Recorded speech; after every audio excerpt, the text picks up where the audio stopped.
sa simple na pasulyap-sulyap, nagpapapansin sa'yo. Umabot sa palitan ng mga mensahe, kilig na kilig ako. Kumusta, kain na, hello, magandang umaga. Ingat ka, pahinga, huwag kang masyadong magpupuyat pa. Naramdaman ng puso na dahan-dahan akong nahuhulog sa'yo.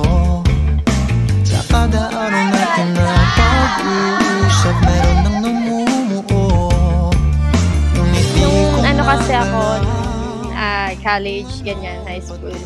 Meron kasing isang pastor, sabi ng pastor, ipag-pray mo ng specific yung kung sino yung magugustuhan mong lalaki. Ipag-pray mo yung lalaki.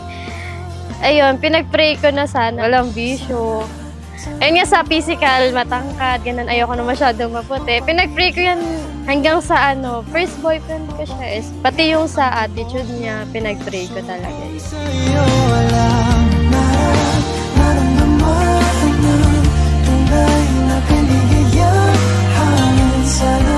Sana naman mapabigyan ng tibok ng puso.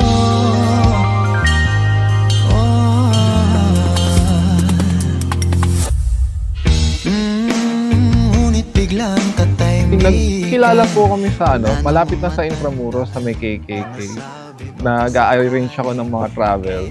So, nag-travel kami and eventually nagkaligawan, naging kami.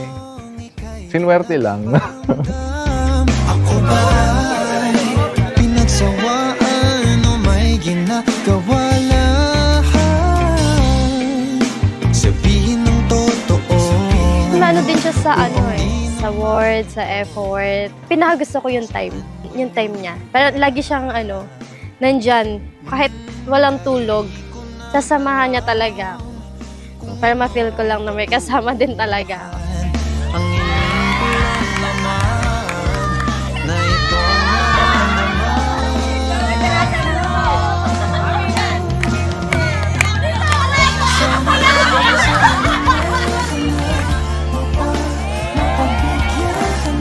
Love, thank you sa palaging nandyan ka sa akin. Thank you for being my support and my partner in life. Hindi ako nagpapangako ng perfectong marriage life. Pero I'll do my best. Siyempre, alagaan kita at magiging future na anak natin. I'll make sure to be the best husband for you. I love you.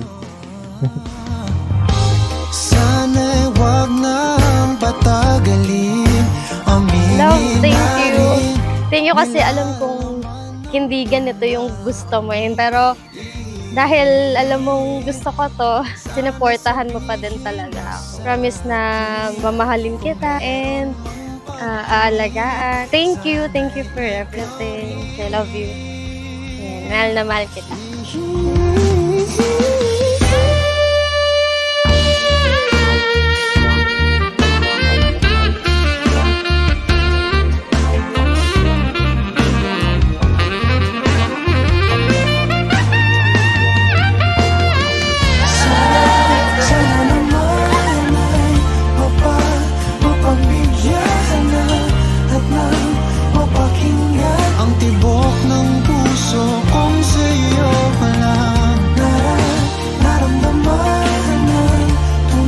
Maganda siya, maganda. Sexy pa.